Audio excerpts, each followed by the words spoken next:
Okay, this is really cool. All right, so this is my first time going live on TikTok. And I have not been on TikTok in a month of Sundays. It's been a while since I have been on TikTok.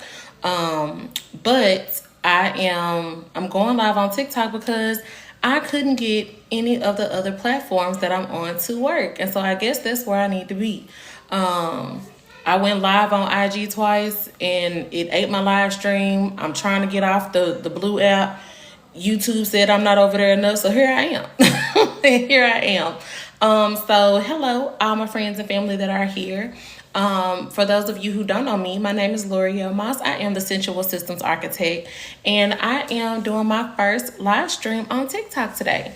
But this live is part of a 30-day challenge that I'm doing. Me and one of my good friends are going live every single day to get out there to, get back into the habit of going live and showing up for ourselves, showing up for our businesses and all that good stuff.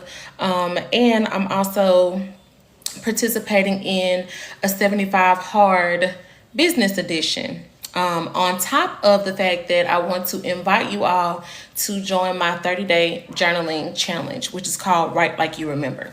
But since you all do not have background on like the last 2 days, I'll do a quick summary and then go ahead and get into the topic today, which is how the soft life requires structure.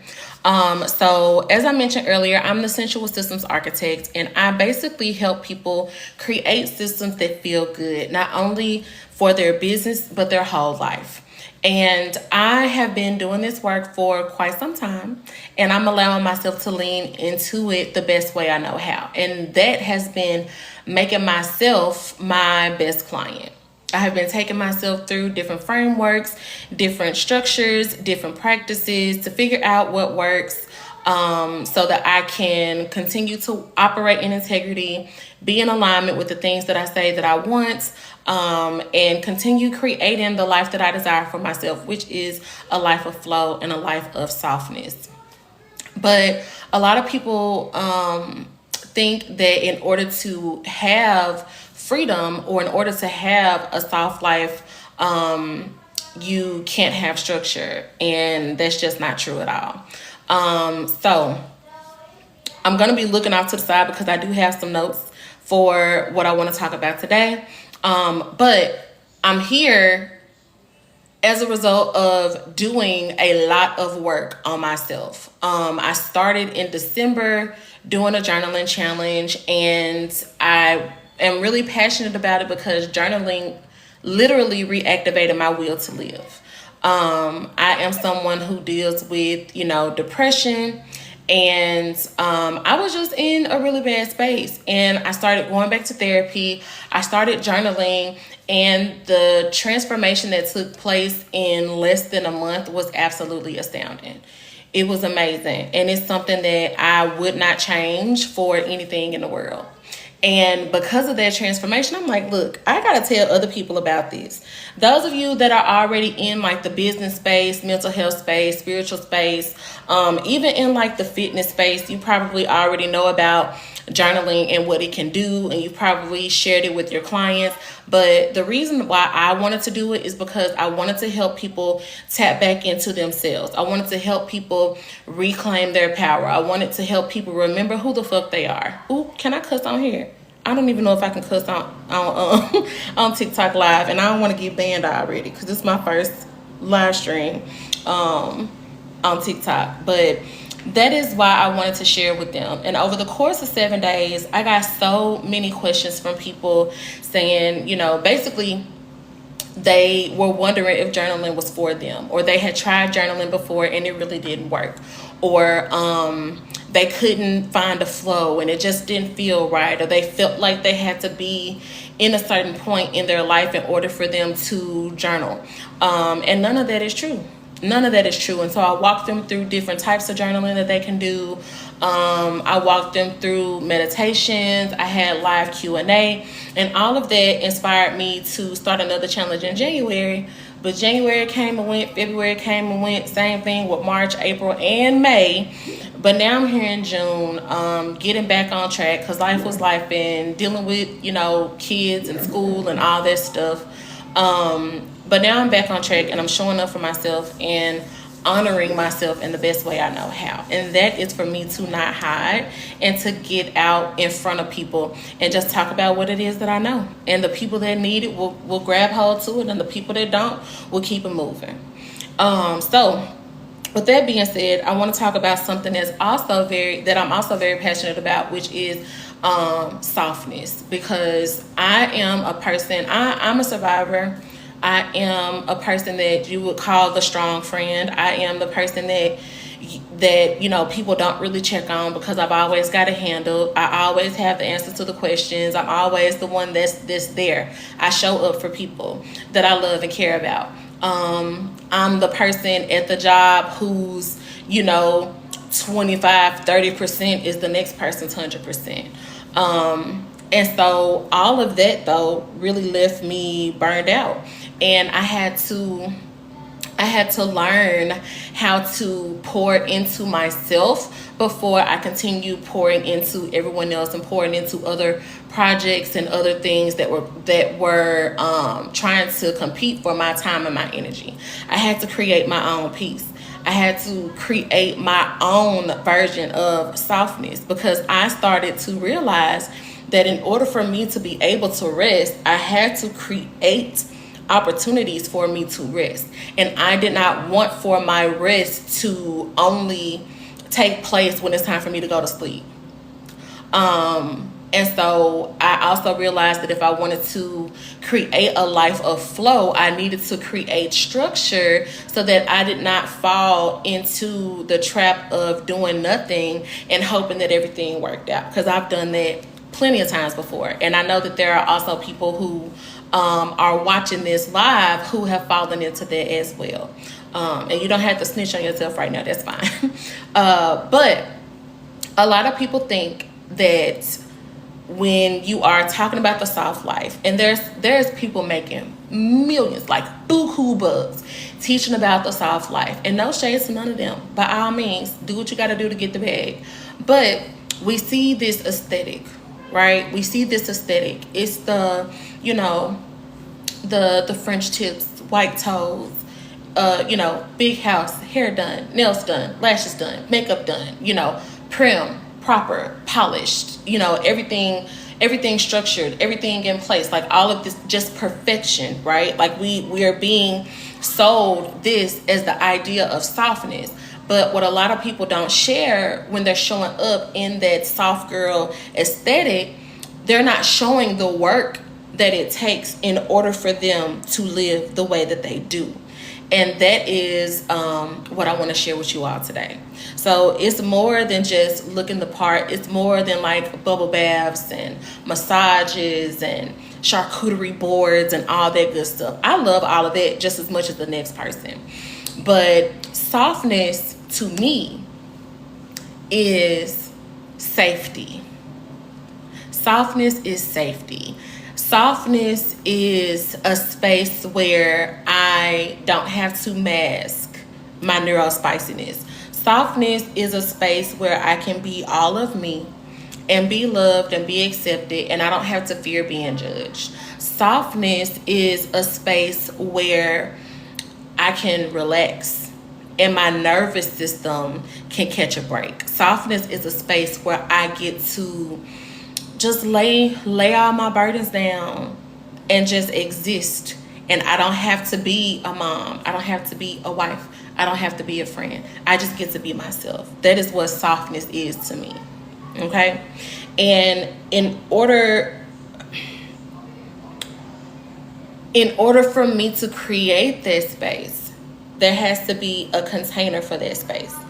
And structure creates the container for me to be soft and for me to experience softness and for me to live a truly soft life. It creates a lot of strategy.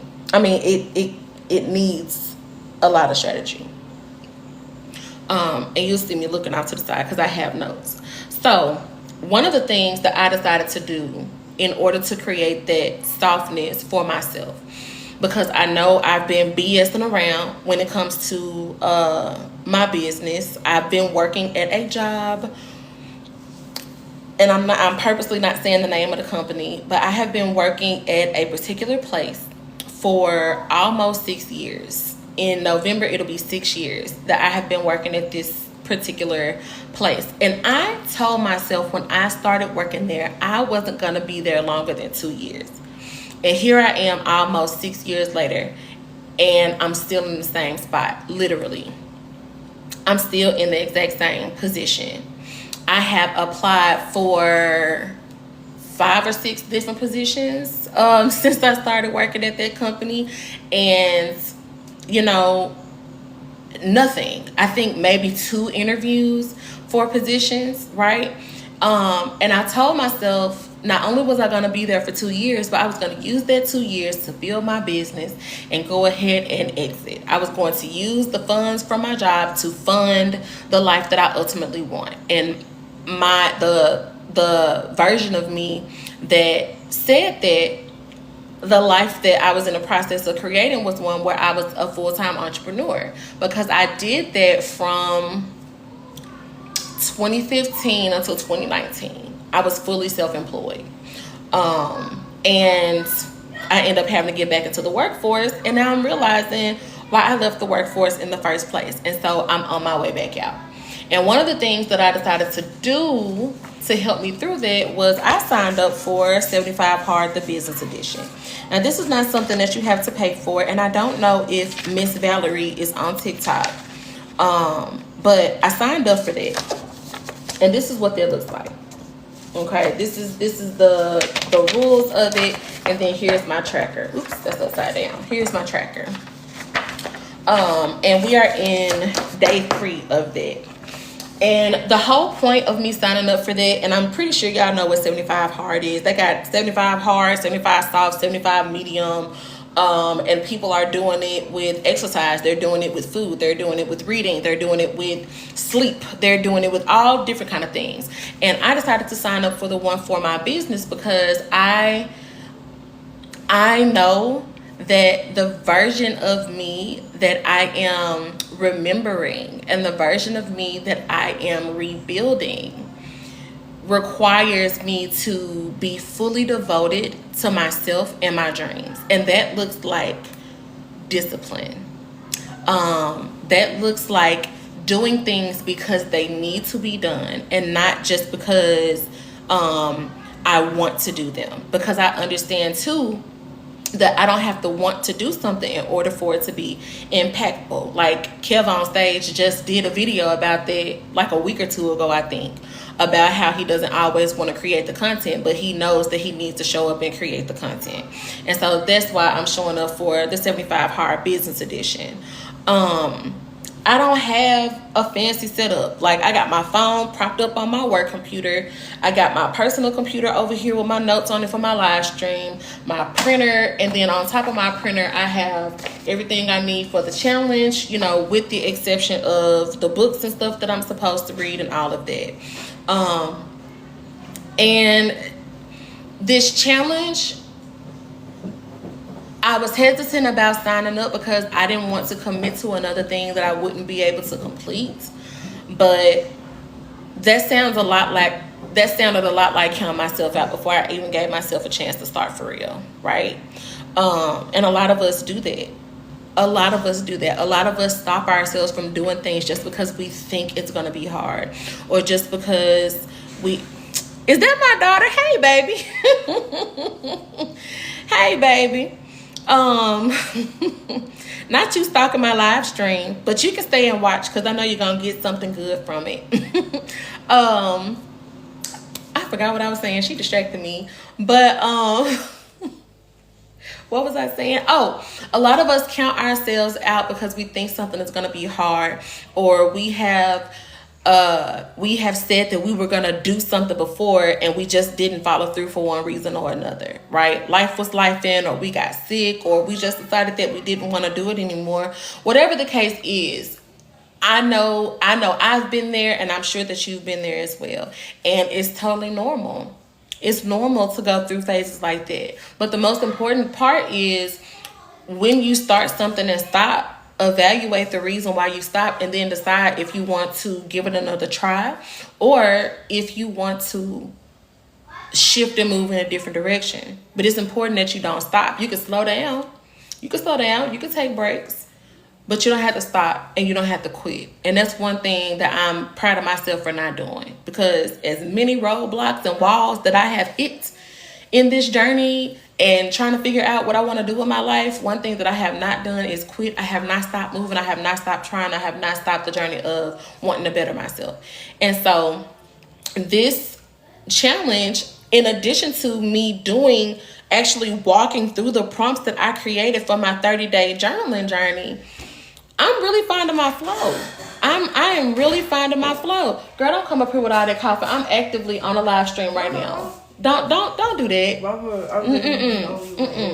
I know, but don't do that. I'm pissed. And I'm reusing this video, just so you know. I'm reusing this video. Okay. So, okay. No, I'm not doing it. So anyway, I have hit a creative flow, right? I have been able to finish several drafts of posts that I had lingering in my Substack. I have created several posts for social media today. I've been able to show up and support other people that I love and care about in their businesses on social media because I haven't been doom scrolling Instagram and Facebook all freaking day. And I'm proud of it. And I'm really looking forward to what comes of, the next 72 days, as well as the next 27 days of the journaling challenge. And so one thing that has always been tough for me is tracking my metrics, because it just felt unnatural. But I realized that journaling every day is the same thing as like tracking metrics. The only difference is I'm not dealing with numbers. I'm not looking at how many followers. I'm not looking at how much engagement. I'm not looking at any of that. What I'm looking at is how I've grown from this day 2 months ago to where I am right now, right? And so having my journal. Sorry, stop that. Stop. Sorry. Somebody walked up to the door and my dog started barking. But anyway, Misty, stop.